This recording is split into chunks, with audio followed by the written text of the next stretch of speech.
Updaters, nabitin ba kayo sa kwentuhan natin with Maxine Magalona? Ito na ang part 2 and I'm sure you'll learn more about forgiveness and dealing with failed relationship sa ating podcast. How do you let go of shame? Kasi I'm sure lahat tayo merong ganun eh. Merong tayong hawak-hawak na shame na hindi nga natin actually ma-release eh. Kasi hiyang-hiya tayo dun sa mga episodes na yun eh. Okay, tama ka Nelson, yung sinabi mong hindi nga man lang natin ma-release kasi nahihiya tayo. Kumbaga, we've already rejected that part of us.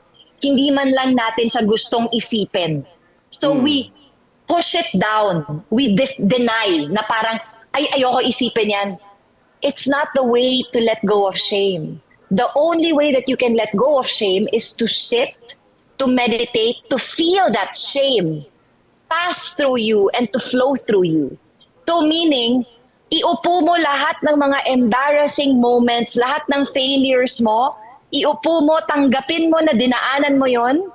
And the more you cry, the more you accept na dumaan ka lang doon because you were very young and immature, the more that story doesn't have any power over you.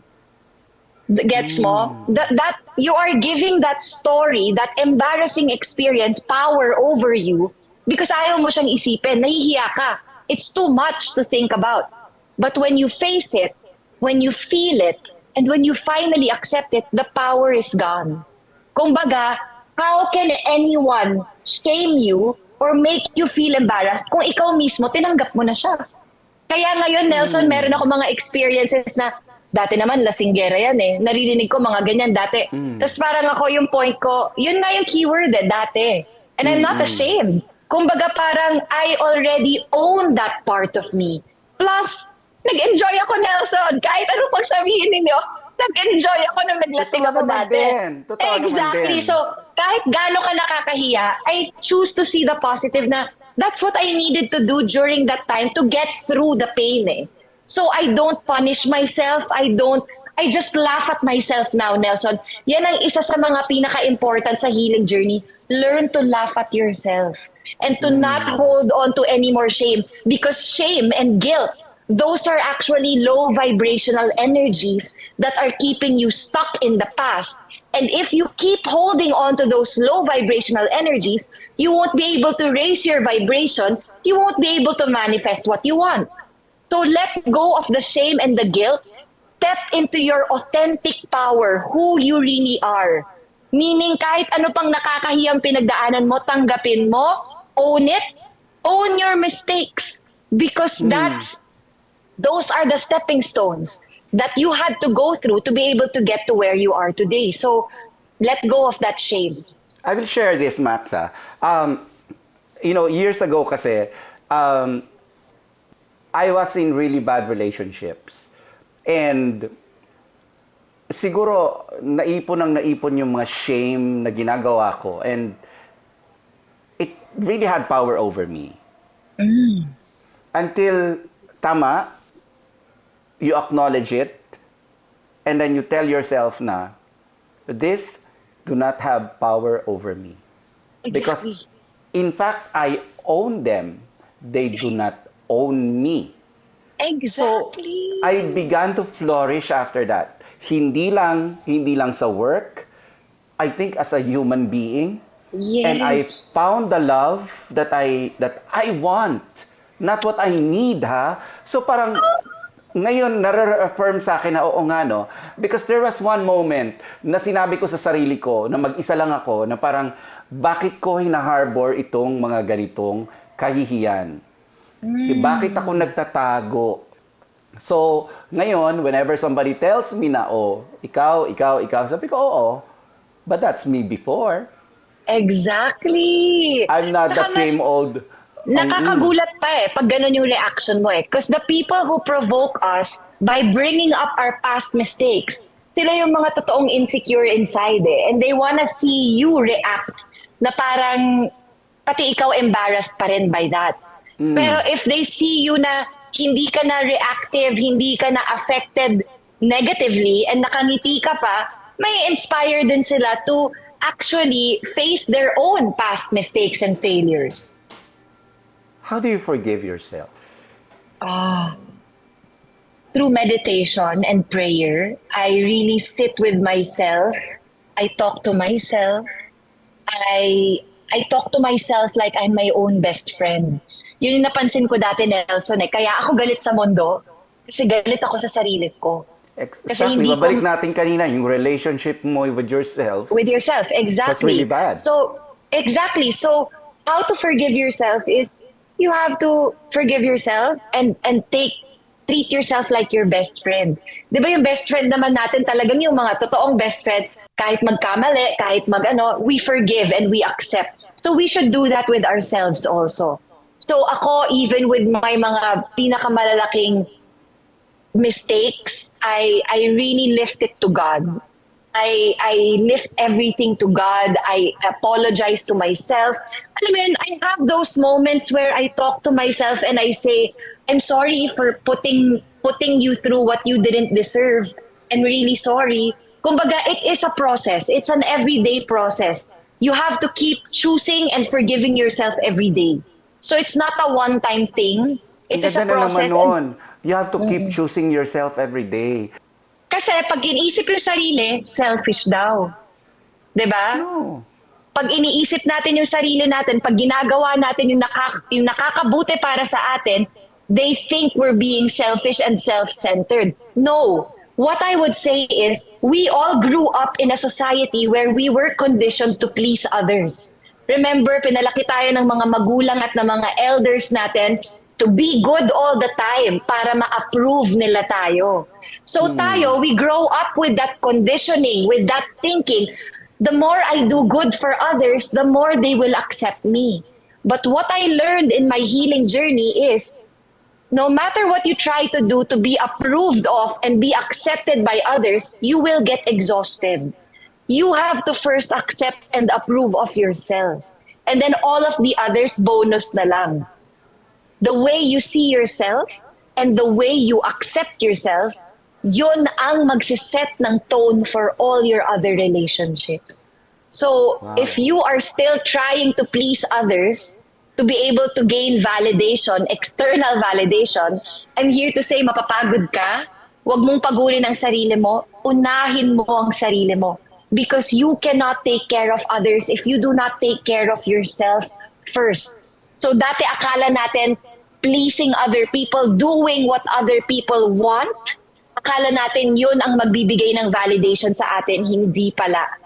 I'm here to share that baliktad pala, dapat inuuna muna natin ang sarili natin, alagaan muna natin ang utak natin, ang puso natin, ang mga nararamdaman natin sa loob, para kung ano man ang mabigay natin sa labas, yun talaga yung maibibigay natin sa kanila kasi nabigay na natin yung kailangan natin ibigay sa sarili natin. Do you still criticize yourself? Yes. Until now? Yes. Yeah, I mean, Until having now. said all those, Yes. It's a, like I said, it's a process. I'm not even 40 yet. I'm still 37. If you think about it, 40 is not old. Kasi hanggang ilang taon ba natin gusto? 80, 100. So, half pa lang yan. So, bata pa yun. If akala natin dati matanda na ang 40, no, life begins at 40. So, what I would say is, healing is a never-ending process. Healing is a never-ending conversation with yourself. Meaning you always check in with yourself. And then, ito pa masasabi ko, I still have my moments of weakness where I get triggered. And I get explosive pa rin once in a while. So what I would do is, I would criticize myself, I would feel ashamed, pero also I would turn it around and be like, hindi pwedeng ganyan palagi. I want to train myself to stop feeling sorry for myself. I want to be strong enough to face what I need to face. Para kahit magkamali ako at kahit i-criticize ko yung sarili ko, I will make myself proud. Kasi gagawin ko yung tama. So, naiintindihan ko and I accept and ine-expect ko na in this life, magkakamali pa rin ako. I will still fall. I will trip. Pero okay lang because I know that I will keep getting back up. Because that's the point of life. That is how we learn and that is how we grow. So kahit na-criticize ko yung sarili ko, I turn it around by doing the right thing and then I end up feeling prouder of myself. Max, alam ko maraming makaka-relate ito. Maraming gustong magtanong nito. Kasi a lot of our listeners went through heartbreak, went through failed relationships, went through failed marriages. How did you deal with yours? Oh, by praying. Praying for my ex-husband, praying for me, praying for the both of us so that we can let go of what was not meant for us. Kumbaga, parang the reason why one of my spiritual teachers in Bali said that one of the pinaka main causes of human suffering is attachment. We are too attached to our expectations, to our ideas. Like, if you were to ask me, Nelson, what do I want? Of course, I want na nandito pa si Papa. Of course, I want na buhay pa si Francis M. But wala eh. So, attachment to that idea, it's going to make me suffer. So, when my marriage started to crumble, when it started to talagang break apart, I had to slowly accept it. So what I would say, I recommend the book The Power of Now by Eckhart Tolle. Doon nakalagay yung the power of choosing the present moment and being okay with what's happening in the present moment as if you had chosen it. Yun ang sinabi ng author, na when whatever is happening in the present moment, don't waste any more time. Accept it. Kasi isipin mo to, when we resist, and we, like what happened to me, 5 years I wasted by drinking just because hindi ko matanggap yung death ng dad ko. Now, I understand that it can be painful, and of course you are allowed to drink and cry and feel that pain. You are allowed. But what I would say is, think of yourself and think of your energy, how sacred and precious your energy is. Now that this thing is falling apart in front of you, your marriage, your relationship, your job, something that you thought that would never ever break apart, now it's breaking apart in front of you. What do? Diba? Instead of resisting that, you have to turn to God and accept, this is what's happening right now. God, help me through it. Kumbaga, tanggapin na lang natin, wag na tayo mag-complain, and then let's accept that this is what God needs me to go through so that I can be the person that He designed me to be. Hindi ibibigay sa atin ni God itong mga challenges na to kung walang dahilan. So whoever is listening right now, this is your sign to let go of what is no longer serving you. Because you might think that holding on to the story justifies your pain. You might think that holding on to that painful experience, it means na justified, na sinaktan ka kasi ng partner mo, na mali yung ginawa sa'yo ng boss mo. You hold on to that kasi feeling mo na justify yung nangyari sa'yo. And then, for you, parang, ano yung tawag doon, vindicated ka na. Yeah. Pero hindi eh. The true peace comes in accepting what's happening in the present moment and forgiving what needs to be forgiven so that you can move on. Diba? Alam mo naman alam mong mag-move on ka eh. Plus, ito pa ang masasabi ko, for those who are going through a breakup, especially an annulment or those who are seeking divorce, sana ma-legalize na ang divorce, Nelson. But for those who are going through it, let me ask you this. It will always be painful going through a breakup and staying in a toxic relationship. So what pain are you willing to go through? Both of it is painful. It's painful to go through the breakup, and it's also painful to stay where you're not meant to stay. So which one do you choose? I chose the first one. I chose the pain of going through the breakup because alam kong yun lang naman yung dadaanan ko eh. Pero choosing to stay, mas masakit yun kasi sinasayang mo yung oras mo, sinasayang mo yung energy mo, sinasayang mo yung purpose na binigay sa'yo ni God sa mundong ito. So choose what pain are you willing to go through. I will share this kasi years ago when I was in a really bad situation, I was really bad shape. Si Cara David, one of my really good friends, shared with me yung concept of kenosis. So, it's like dying. Parang ganon. Kasi di ba, when you're really down, pag lugmok na lugmok ka talaga, it's like you're dead. Yes. Pero, The promise kasi of death is there's going to be new life. Yes. So, daanan mo yung death na yun. It's like emptying a flask of water. Kasi di ba pag empty, zero, silch, dead. Wala. So, kailangan i-empty mo lahat yun. All the pains, all the good things, all the bad things. Di ba? Drain yourself. And then, ang unti-unti mo ilagay sa iyo are the good things. Yes. Unti-unting marireveal kung sino ka talaga kasi tinanggal mo na lahat ng hindi nakakatulong. Lahat ng hindi kailangan, tinanggal na. And that's what I had to do. Nelson, I think that's called an ego death. Diba? It's the death of who you thought you were supposed to be. So, ako rin, I had to kill the old Maxine. But, in a healthy way. Kasi some people, they deny their past by running away from it lang. Parang, ay, hindi na kinakalimutan na lang nila. That's not the same as draining yourself. The real kind of emptying yourself, killing your old energy, it has to be, hinarap mo siya. Hinarap mo, inanalyze mo, niramdam mo, and then you let it go and then you accept. Some people kasi it's too painful for them to accept and to even feel it. Kaya they end up running away, but then they end up becoming an inauthentic version of themselves kasi hindi pa nila dinideal yung nangyari sa kanila in the past. So the only way that you can be your authentic self is if you can accept what happened in the past, don't worry about what happens in the future, and just stay here in the present moment. This is where your authentic self really shines. Ang ganda ng sinabi mo na parang you killed the old Maxine. That's why sabi ko nga sa'yo wala akong trace nung old Maxine na nakikita sa'yo. I mean, you look the same, pero Yes. iba na yung iba eh. Hindi lang ako nagsasabi niyan. Gets kita. It's because yun yung sinasabi, the pain in the body is temporary, but wisdom in the soul, it's forever. Meaning, I went through that painful past, and up to now, alam ko lahat ng pinagdaanan ko, but I don't allow it to define me anymore. I've already turned that pain into wisdom by learning what I needed to learn, and then grow from that.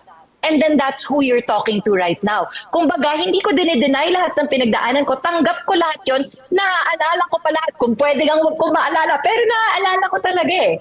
But the thing is, I no longer allow it to have power over me. I no longer allow it to define me. I actually turn it into a positive by using it to my advantage. And that's why I am able to speak about it. Ang isa pang nagustuhan ko sinabi ng isang teacher, nabasa ko sa isang book, sabi, a painful memory without the emotional charge now becomes wisdom. When you can finally talk about a painful memory, hindi ka na naiiyak, hindi ka na masyadong affected, it means you have healed from it, you have learned from it, and you can talk about it so that those who are still going through it can learn and possibly apply what you did. So now your pain serves a purpose kasi natutulungan mo yung ibang tao. And you become a good vessel, a good, instrument for other people to Yes. heal. Grabe. Yes, exactly. Are you a better woman? Oh, yes. I'm a better woman in the sense that I don't consider myself to be perfect, but I consider myself to be real. Meaning, I still make mistakes, but I always take accountability. I always am responsible. I say sorry when I need to. I have the difficult conversations with my loved ones. I don't avoid those uncomfortable topics because that is how we grow. Lalo na when, kunyari, someone wants to come up to me and say, can I share something with you? It made me upset. Di ba ayaw natin marinig yung mga ganyan eh? Yan. Oo. But I feel I'm a better person because I am able to face the uncomfortable parts of life. And I'm not ashamed anymore. I'm not afraid anymore. I feel like I am a better person because God is working through me. And ibang-iba na nga ngayon sa yung panahon, 'di ba? Do you think it's harder to be a woman ngayong panahon ngayon? Ah, well, I think all genders have it hard. May kanya-kanya tayong mga problema, may kanya-kanya tayong mga pinagdadaanan. Pero I would say, kahit mahirap maging babae and yung mga, lalo na pag pinag-uusapan yung mga rights nating mga kababaihan, di ba, hindi equal or whatnot, I feel I'm still very happy and grateful to be a woman because I want to be able to share feminine energy and to like become a mother one day, alam mo yon. Kahit na mahirap, I would say it's worth it. It's worth it. It's everything is worth it. Wow. Wow. Wala akong masabi. You know, okay. I'm down to my last questions, ano. Kasi ang dami-dami ko, yung parang it's like parang to me it's like I'm listening to a teacher. I'm listening to a preacher. And I swear a lot of the things that you said right now are the things that I probably wanted to hear. Wow! I'm grateful, Nelson. Thank you for sharing kasi one of my daily prayers is, God, please place me where I can be most of service. And that's why I like doing these podcasts para mas marami pang audience ang makarinig na kahit sino pang nakikinig ngayon, I want them to understand, even you, Nelson, that you are all powerful enough to heal yourself because you have the power of God within you. Kasi we all come from God. So what we have to do is we just have to keep connecting to God and we have to keep nourishing that relationship. Kasi siya yung magbibigay ng energy sa atin to go through life's challenges. I'm very grateful for the words that you shared. Thank you. That is right. Max, I normally end the podcast by turning the tables around. Ikaw naman yung magtatanong sa akin ng isang question. Oh, And then okay. let's pick each other's brain. Okay, sige. How were you able to bounce back from your dark times in your life? Like, what were the things that you had to do to pull yourself out of a dark place? Okay.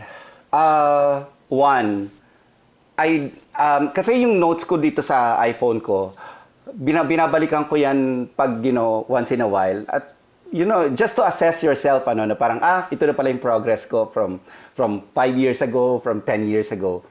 And, isa yung evident every time I go through something really bad. Mas nagiging deeper yung spirituality ko. Wow. Kasi, parang ang feeling ko, walang ibang makakatulong sa akin eh. Walang iba.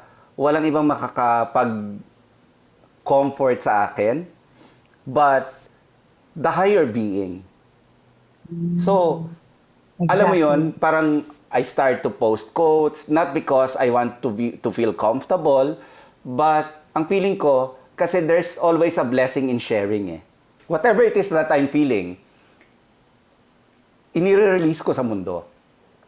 And I know may isa o dalawang taong makakabasa nun at makaka-relate. So, yon, that is one. And number two, I improve myself. Talagang I really shake myself out of bed. Go to the gym, study something that I don't know. Alam mo yung parang Upgrade kailangan yourself. Upgrade yourself. Kumbaga, 'di ba? Parati kong pinaniniwalaan yung sinabi ni Tita Mel sa akin noon na parang alam mo, you should change something in you. Kasi pag hindi mo pinabuti ang sarili mo, nilulubog mo yung sarili mo eh. May isang naghahanap sa'yo. Yun yung sinabi niya. May isa. Yung naghahanap na yun, wag mong pahirapan. Na nakalubog ka. Because every time you better yourself, you put yourself in a pedestal. Mas madaling mahanap ang taong nasa pedestal kesa nakalubog. Totoo. That's great. Thank you for sharing. I totally agree with that. Lalo na yung pag nag-share ka ng quotes, I do the same because it makes me kunyari when I'm going through something, I go to Pinterest, tas tumitingin ako ng iba-ibang quotes. And yung words ng ibang tao, malamang pinagdaanan na nila yon. So, it gives you comfort na, okay, ito pala yung pinagdadaanan niya, ito yung ginawa niya, now I want to share it with others also. So, nakakatulong sa'yo na feeling mo, kahit isa o dalawang tao, nabasa yon, natulungan mo sila. 'Di ba? So, it turns your pain into purpose. Wow, ang ganda niyan. Pain into purpose. Alam mo, ang daming Yes. quotable quotes ngayon, girl, ha? Promise, ang dami kong, alam mo, i-review ko to, ang dami kong mga isusulat na naman ngayong gabi.